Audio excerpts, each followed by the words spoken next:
Welcome back, everyone. Today we've got something a little bit,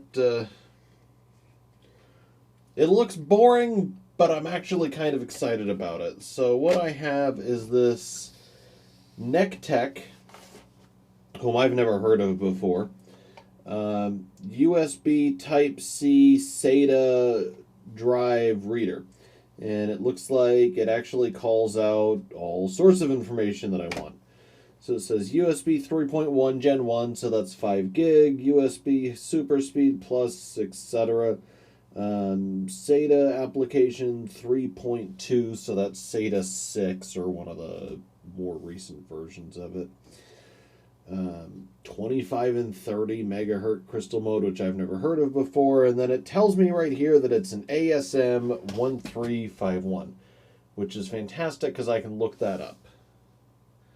And 1351, and while I am looking at theoretically what that is, let's go ahead and fire up OBS, start recording.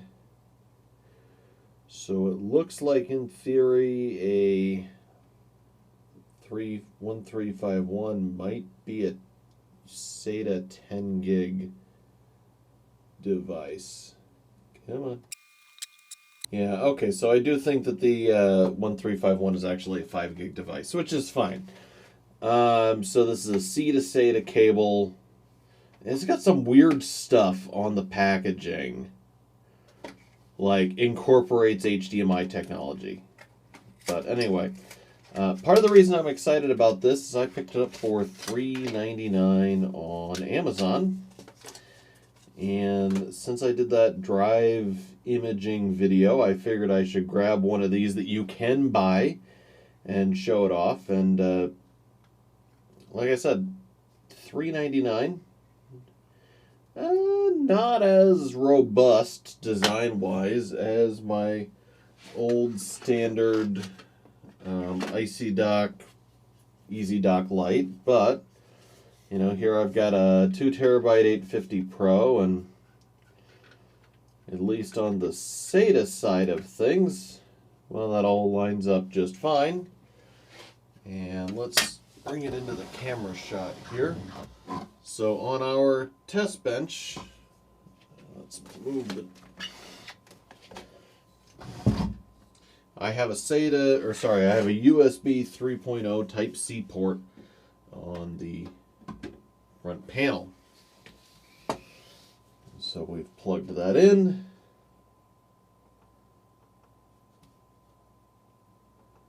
And well, nothing popped up. So let's... Oh, it did pop up. It was just slow. Okay, so let's see what the device manager says and then go from there. Under disk drives, I show an ASMT 2135 device. Which, oh look, there was a card to sign up for a warranty extension in here. Well, a 2135 is not a 1351. What is the difference there? So let's see, AS Media 2135, right? It looks like it's still just a SATA USB 3.1 controller. Okay. Neat.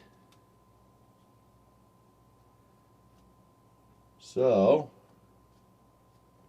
let's fire up Crystal Disk Mark 8. Actually, let's first check Crystal Disk Info and see. Drive D 850 Pro says it's connected at SATA 6 speeds. Interface is UASP, which is the USB bolt protocol for that. 95% good with only 20 terabytes written, which is kind of a bummer. But anyway, let's run it. And basically, as long as I see something that's 400 megabytes plus, I'm going to be happy with this. And the reason for that is, well, like I said, I spent $3.99 on it. So as long as this does really operate at USB 3 5 gig speed, this packaging can be as weird as it wants. 459 megs. Read. Well, guys, it's literally impossible to buy a cheaper USB 3.0 device. Now, there is a downside. It's Type-C. It's not Type-A, which means if you're using it with a computer that's Type-A primarily, you're going to have to buy an adapter. And those are fairly cheap. And I'll throw a link for one of those in the description. But anyway, let's let it finish doing its read and write.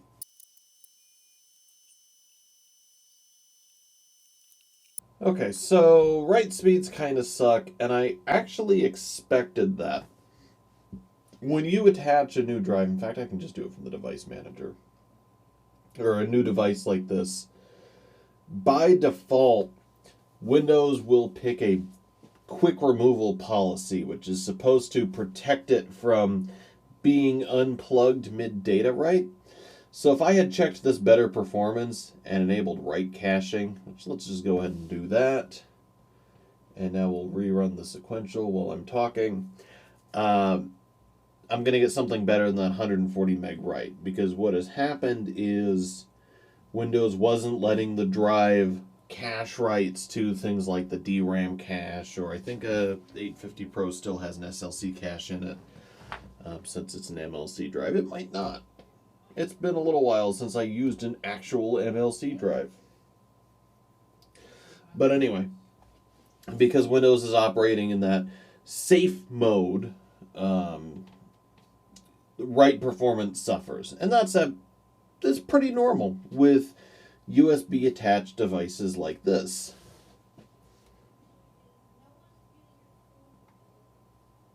Let's not interrupt it. All right, so yeah, 460 by 460.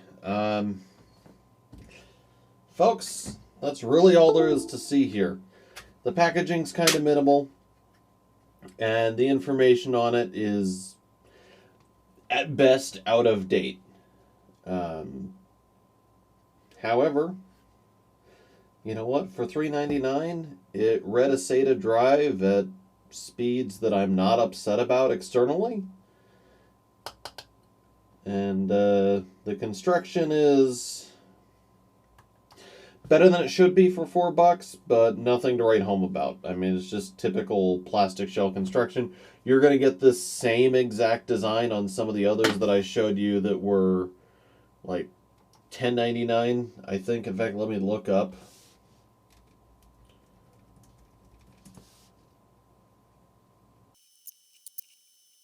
There we go.